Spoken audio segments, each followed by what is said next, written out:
নীল বেশ ভ্যাবাচাকা খেয়ে আদ্রিতার দিকে তাকিয়েছিল।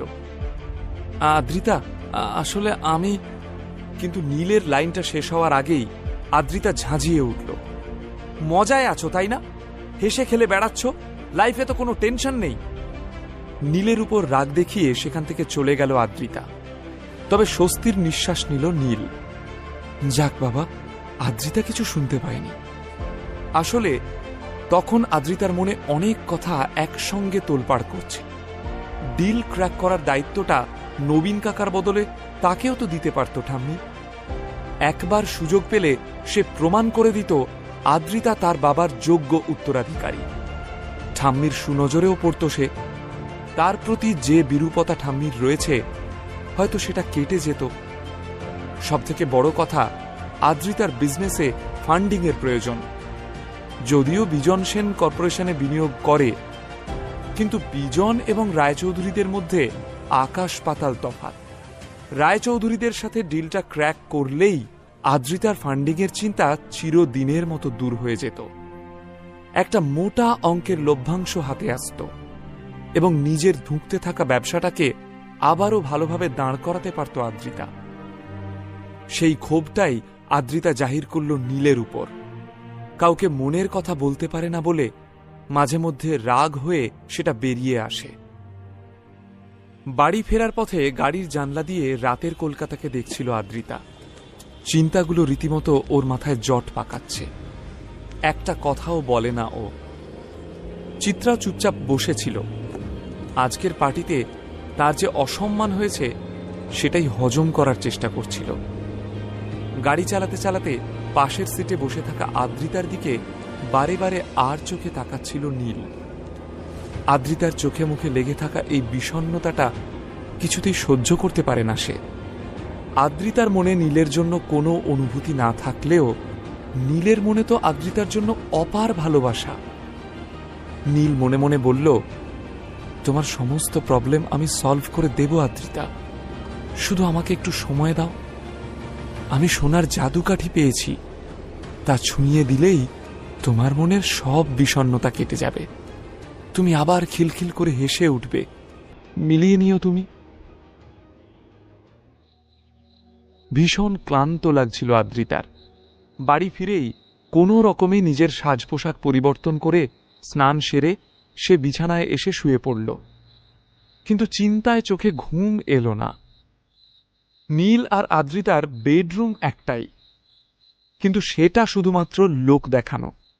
এক ঘরে এক ছাদের তলায় থেকেও তারা আজ অবধি কখনো এক বিছানায় ঘুমোয়নি। বিছানাটা ছিল সম্পূর্ণ আদ্রিতার দখলে, আর নীলের জায়গা ছিল ওই ঘরেরই মেঝেতে কিংবা সোফায়। আজ পূর্ণিমা, রূপলি চাঁদের জ্যোৎস্না জানলা দিয়ে এসে ঘরে পড়েছে। নীল দেখল আলো আঁধারি সেই ঘরে একটা সিফনের নাইট গাউন পরে রয়েছে আদ্রিতা। ভীষণ মায়াবী দেখাচ্ছে ওকে। পায়ে পায়ে আদ্রিতার বিছানার কাছে গিয়ে দাঁড়ায় নীল। আজ ওর ভীষণ ইচ্ছে করছে সব গণ্ডি ভেঙে আদ্রিতার কাছাকাছি পৌঁছে যেতে। আদ্রিতা অন্যমনস্কভাবে পাশ ফেরার সময় বিছানার পাশে নীলকে দাঁড়িয়ে থাকতে দেখে চমকে ওঠে।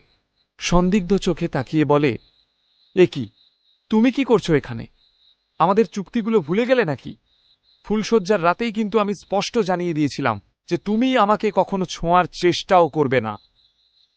কিন্তু নীল এক মনে দাঁড়িয়ে দেখল আদ্রিতাকে এবং তারপর খুব শান্তভাবে বলল, ভুল বুঝছো আদ্রিতা, আমি একটা কথা বলতে এসেছি।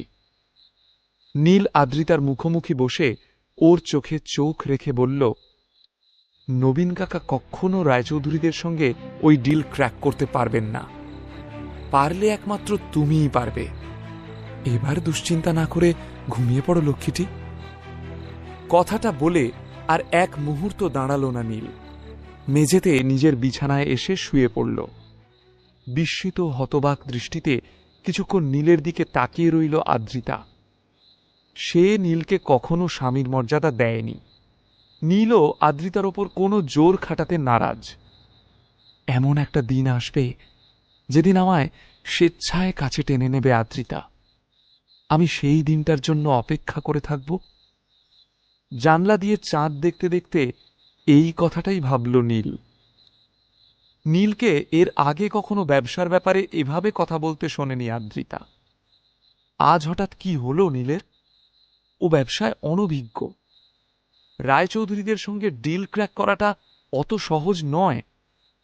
আর তাছাড়া নবীন কাকা সেটা ক্র্যাক করতে না পারলেও ঠাম্মির ফেভারিট লিস্টে এখনো অনেক পেয়াদা বাকি। আমি রয়েছি একদম শেষে। তাহলে নীল কি করে এত কনফিডেন্সের সাথে এই কথাগুলো বলল? ও কি আমাকে সান্ত্বনা দিচ্ছিল? এতটা কি সত্যিই আমার জন্য ভাবে নীল? আকাশ পাতাল ভাবতে ভাবতে ঘুমিয়ে পড়ল আদ্রিতা। মাঝের 4টে দিন যেন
আর ঠিক তখনই একটা বিকট শব্দ শুনে পিছনে তাকাতেই চমকে উঠল সে।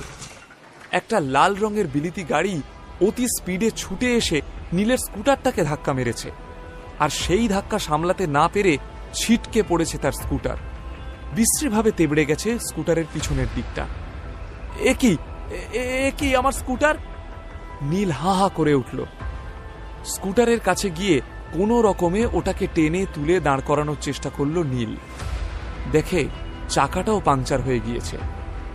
এই স্কুটারটা শুধুমাত্র একটা ভেহিকল নয়, এটা নীলের বন্ধুও বটে। আর বন্ধু আঘাত পেলে যেমন অন্য বন্ধুর কষ্ট হয়, রাগ হয়, ঠিক তেমনি আক্রোশে ফেটে পড়ল নীল।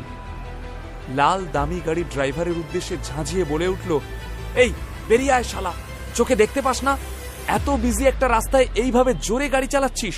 দেখ ওর কি অবস্থা করেছিস। নীলের কথা শুনে মনে হবে ওর পরম আত্মীয় বুঝি আহত হয়েছে। ও আরো কিছু বলতে যাচ্ছিল, কিন্তু ঠিক তখনই গাড়ির দরজা খুলে একটি মেয়ে বেরিয়ে এলো। দুধ সাদা গায়ের রং, গোলাপি শর্ট ড্রেস এবং পায়ে হাই হিল জুতো। মেয়েটি সামনে এসে দাঁড়াতেই চমকে উঠল নীল। তুমি? এই মেয়ে আর কেউ নয়, নীলের কলেজ ক্রাশ সোহিনী। ওকে দেখে নীল খানিকক্ষণ ভ্যাবাচাকা খেয়ে গেল। তুই তোকারি গালমন্দ কোনোটাই তো বাদ রাখেনি নীল। সোহিনীও এক রাশ বিরক্তি নিয়েই গাড়ি থেকে নামছিল, কিন্তু নীলকে দেখে সেও একটু থমকালো। দুজনেই কিছু একটা বলতে যাবে, তার আগেই গাড়ির ডান দিকের হেডলাইটের দিকে চোখ পড়ল সোহিনীর। আর অমনি ওর চক্ষু চড়ক গাছ হয়ে গেল। প্রচন্ড জোরে ধাক্কা লাগায় ডান দিকের হেডলাইট ভেঙে গিয়েছে। সোহিনী চিৎকার করে উঠল, ওহ মাই গড, মাই কার! নীল, এই বিচ্ছিরি স্কুটারটা তোমার, তাই না? দেখো, তোমার ওই সস্তা স্কুটারের জন্য আজ আমার গাড়ির কি অবস্থা হলো। দেখো, গাড়িটা একদম ব্র্যান্ড নিউ।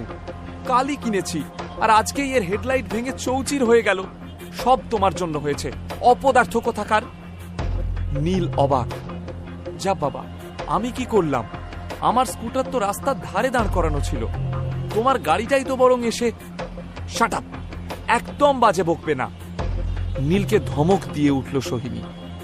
এখন তোমার মতো থার্ড ক্লাস ছেলের কাছে আমাকে গাড়ি চালানো শিখতে হবে? নিজে রাস্তার মাঝে স্কুটার রেখে আমার ড্রাইভারকে গালিগালাজ করছো?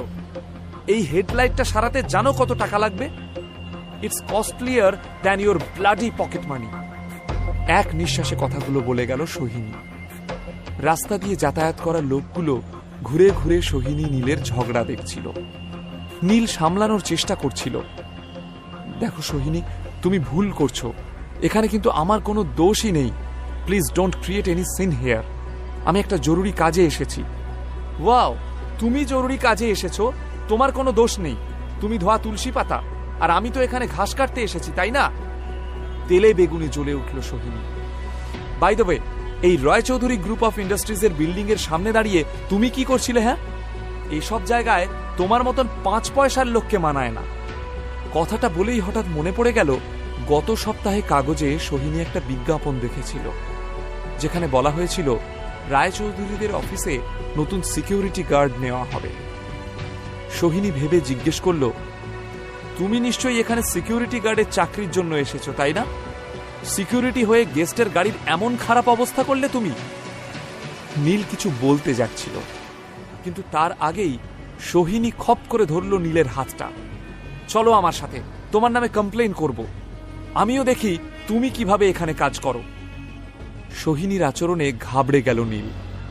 ভেতরে রায়চৌধুরীদের সব বোর্ড মেম্বার্সরা অপেক্ষা করছে। সোহিনী যদি এভাবে নীলকে নিয়ে ঢোকে, তাহলে তো নীলের সাথে সাথে রায়চৌধুরীদেরও নাক কাটা যাবে। নীল আটকানোর চেষ্টা করলেও শক্ত হাতে সোহিনী ধরে রেখেছে নীলের কবজি। ঘাবড়ে যায় নীল। আজ বুঝি একটা কেলেঙ্কারি ঘটবে।